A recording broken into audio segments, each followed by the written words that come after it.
दोस्तों, हमारे यहां भारत भूमि पेड़ पौधे जड़ी बूटी और प्रकृति की भूमि है। दोस्तों, पेड़ पौधे हमारे भारत भूमि का अमूल्य धरोहर है। और दोस्तों, पेड़ पौधे अगर नहीं हो तो शायद मानव जीवन भी संभव नहीं है। भगवान श्री कृष्ण जी भी स्वयं गीता में कहे हैं कि मैं वृक्षों में पीपल का वृक्ष हूं। और भगवान श्री कृष्ण जी के अनुसार स्वयं परमात्मा ही मानव जाति के कल्याण के लिए वृक्ष के रूप धारण किए हैं। तो भैया, आज मैं आप लोगों को एक ऐसा दुर्लभ पौधा के बारे में बताऊंगा जिसके नाम तब सब जानते हैं, लेकिन इसके चमत्कारिक लाभ, इसके आयुर्वेदिक प्रयोग नहीं जानते। मैं जीस पौधा के बारे में बताने जा रहा हूं। यह पौधा आपके घर के आसपास में या फिर जो खेत है उसमें बहुत ही आसानी से मिल जाते हैं। और यह पौधा इतना ज्यादा चमत्कारिक शक्ति से भरे हैं कि भैया भगवान शंकर ने स्वयं माता पार्वती को कहें कि हे पार्वती, ये पौधा ज्येष्ठ और श्रेष्ठ और देवताओं को भी दुर्लभ है। इसको एक बार आप जो ध्यान से देखना को आधे बीच में छोड़ करके मत जाना। मैं हर दिन बोलता हूं, आधे अधूरे ज्ञान खतरनाक होते और ये जानकारी आपको आपके आगे जीवन में बहुत काम आएंगे। इतना सुंदर पौधा है, इतना ज्यादा इसके चमत्कारिक लाभ है। इसके लाभ जानने के बाद दोस्तों, मैं भी हैरत में पड़ गया हूं और मैं भी इस पौधे का कई उपयोग जो है लोगों को करा चुका हूं। मैं प्रमाणित इसकी जानकारी बताऊंगा, तो इसको एक बार आपको ध्यान से देखना है, ध्यान से सुनना है, क्योंकि भैया हमें आयुर्वेद की जानकारी को अब आगे फैलाना है। आयुर्वेद की जानकारी को हमारे भारत भूमि में बचा करके रखना है। तो दोस्तों, आज मैं जीस पौधा के बारे में बताने जा रहा हूं। इस पौधा का नाम है मयूर शिखा। जी हां, इस पौधा का नाम है मयूर शिखा। अब नाम मयूर शिखा क्यों पड़ा है? क्योंकि दोस्तों, आप देखे होंगे जो मयूर होती है, मोर होती, जिसे हम अंग्रेजी में पीकॉक बोलते हैं, उनके सिर पर एक शिखा जैसी होती है। तो ये पौधे के जो सिर हैं, सेम ये मयूर की शिखा जैसी होती है, इसलिए इस पौधे का नाम मयूर शिखा पड़ा है।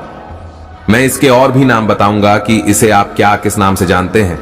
अनेक भाषा में इसके नाम बताऊंगा को आप लोगों को ध्यान से देखना है। तो भगवान शंकर ने माता पार्वती जी को वनस्पति शास्त्र में कहें कि हे पार्वती, मैं कैसा पौधा, दुर्लभ पौधा के बखान कर रहा हूं, इस पौधा के बारे में ध्यान से सुनना। तो भगवान शंकर माता पार्वती को कहते हैं कि इस पौधे के ज्ञान देवताओं को भी दुर्लभ है, मनुष्य यहां तक कि देवताओं को भी दुर्लभ है। भगवान इसे सभी प्रकार के अवधि में ज्येष्ठ और श्रेष्ठ कहते हैं। भगवान शंकर कहते हैं कि हे देवी, इसके अनेक नाम है। इसे लोग पार्वती भवन शंकर कहते हैं, कि लोग इसे मूलावर्ता के नाम से जानते हैं, शिखरंबा के नाम से जानते हैं। कई लोग इसे कुमारी बोलते हैं और कई जगह इसे मधु के नाम से जानते हैं। और हां दोस्तों, इसे कई जगह विसाह भी बोलते हैं, क्योंकि विष का नाश करने का काम करते हैं। कई जगह इसे गोरंभा के नाम से जानते और कई जगह इसे शुभका कहते हैं, लेकिन खास तौर पर इसे मयूर शिखा के नाम से जानते हैं। तो आप सब हमारे वीडियो को देख रहे हैं, वीडियो को देख करके आप इसे पहचान लीजिए और आप अपने कमेंट सेक्शन में जरूर बताना कि भैया इसे आप क्या किस नाम से जानते हैं। तो चलिए आगे की जानकारी को बारी बारी से बताऊंगा। वीडियो को ध्यान से सुनना। इसके आयुर्वेदिक लाभ, इसके तांत्रिक प्रयोग, इसके ज्योतिष प्रयोग। तो भगवान शंकर जी के अनुसार पुष्य नक्षत्र में इसे संभाल करके मनुष्य को रखना चाहिए। और भगवान शंकर जी कहते हैं कि अगर बालकों को भूत, प्रेत, पिशाच, डाकनी इत्यादि बाधाओं, जैसे घर में आपके छोटे बालक हैं, छोटे बालक को भूत, प्रेत, गृह, पिशाच। अब देखिए, ग्रह की बाधा तो बड़े लोगों को होती है, लेकिन जो छोटे बच्चे होते हैं उसे ग्रह जो है भूत प्रेत की बाधा, दार्शनिक बाधा हो जाते हैं। तो क्या करना चाहिए? तो जो छोटे बालक है उनके गले में बांध देना चाहिए, हाथ में बांध देना चाहिए। बहुत सारे लोग ग्रह के बाधा से पीड़ित होते हैं, तो भगवान शंकर जी के अनुसार इसके मूल को, अर्थात इसके जड़ को गले में धारण करने से या फिर बाजू में बांधने से ग्रह की पीड़ा दूर हो जाती है, भूत प्रेत की पीड़ा दूर हो जाती है, पिशाच की पीड़ा दूर हो जाती है, डाकनी इत्यादि बाधा से परेशान चाहे कोई भी मनुष्य भूत प्रेत से परेशान है, तो अगर स्वयं करना चाहे तो रविवार के दिन इसके जड़ को ला सकते हैं। सोमवार के दिन धूप इत्यादि दिखा करके भगवान शंकर जी की शिवलिंग पर स्पर्श करके धारण कर सकते हैं। तो भूत प्रेत इत्यादि जो बात है उसे भगाने का काम करते भगवान वनस्पति शास्त्र में माता पार्वती को इसकी जानकारी को दिए हैं। इसके बाद दोस्तों, ये भूत ज्वार को भी उतारने का काम करते हैं। अब भूत ज्वार किसे बोलते हैं? भैया, ऐसे ज्वार जो कि बहुत ही ज्यादा भयानक होते हैं, जो ठीक होने का नाम ही नहीं लेते, और इसमें मनुष्य भूत के जैसा वार्तालाप करने लगते हैं, जिससे भूत ज्वार चढ़ा होता है। वह मनुष्य भूत के जैसा वार्तालाप करने लगते हैं तो भूत ज्वार से तुरंत राहत देने का काम करते। इसके लिए करना क्या होता है, इसके धूप दिखाना होता है। इसके पौधे लाइए और इसके पौधे को जला करके इसके धूप जिसे भूत ज्वर चढ़ा उसे दिखाइए, तत्काल शांत हो जाते हैं। इसके बाद दोस्तों इसके मूल को सीखा में बांध करके रात्रि में बाहर जावे तो इसे भूत प्रेत और सर्प का भय नहीं रहता। भगवान शंकर जी के अनुसार अगर रात्रि में कहीं आपको जाना है तो इसके मूल को आप जो है अपने सर प्रथा सीखा में बांध करके छोटे सा टोपी के अंदर में भी डाल करके जा सकते हैं। ऊपर में टोपी पहन सकते हैं, केप लगा सकते हैं, से भूत और सर्प का भय नहीं रहता। भगवान शंकर जी के अनुसार भगवान शंकर माता पार्वती को कहते हैं कि हे पार्वती, हाथ में बांध करके मनुष्य बिच्छू के भय से निर्भर हो जाता है। अगर बरसात के समय में किसान भाई काम करते हैं, कहीं आना जाना होता है या फिर आपको कहीं आना जाना है तो एक काम करना, हाथ में बांधकर कहीं भी जाइए, आपको कभी बिच्छू को भय नहीं सताएंगे, अर्थात आपको कभी भी बिच्छू डंक नहीं मारेंगे। इसके बाद इसके सूक्ष्म शाखा को बांधने से महाग्रहों का उच्चाटन होता है।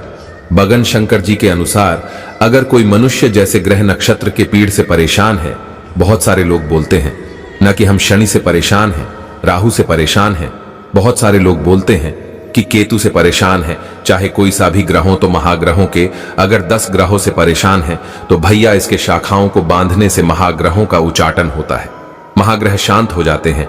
इसके आगे फायदा और शून्य, इसके मूल को अर्थात इसके जड़ को घृत में रगड़ करके अर्थात घी जो होता है उसमें रगड़ करके न सदने से, नाक में टिपकाने से सर्पा का काटा हुआ मनुष्य 2-3 क्षण में ही विस्मुक्ता हो जाता है। भगवान शंकर ने माता पार्वती को ये प्रयोग बताए हैं, लेकिन भैया ये प्रयोग आपको करना नहीं है, केवल ये जानकारी आपको जानना है, नॉलेज के लिए बताए जा रहे बाकी प्रयोग में आप ना करें।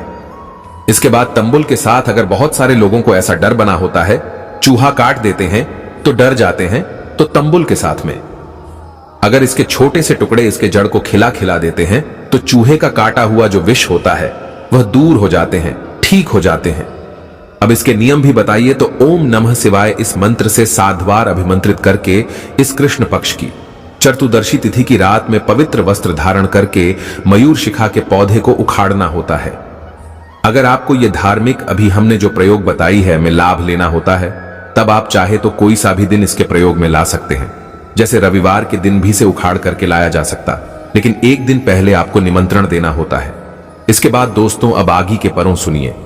सूक्ष्म चूर्ण करके मधु के साथ भक्षण करने से अधिक बलशाली हो जाते हैं, मनुष्य बल संपन्न हो जाता है। इसके सूक्ष्म चूर्ण करके मधु अर्थात जिसे हम शहद बोलते हैं, हनी बोलते हैं, इसके साथ सेवन करने से हमारे जो शरीर होते हैं बहुत ही ज्यादा बलशाली हो जाते हैं।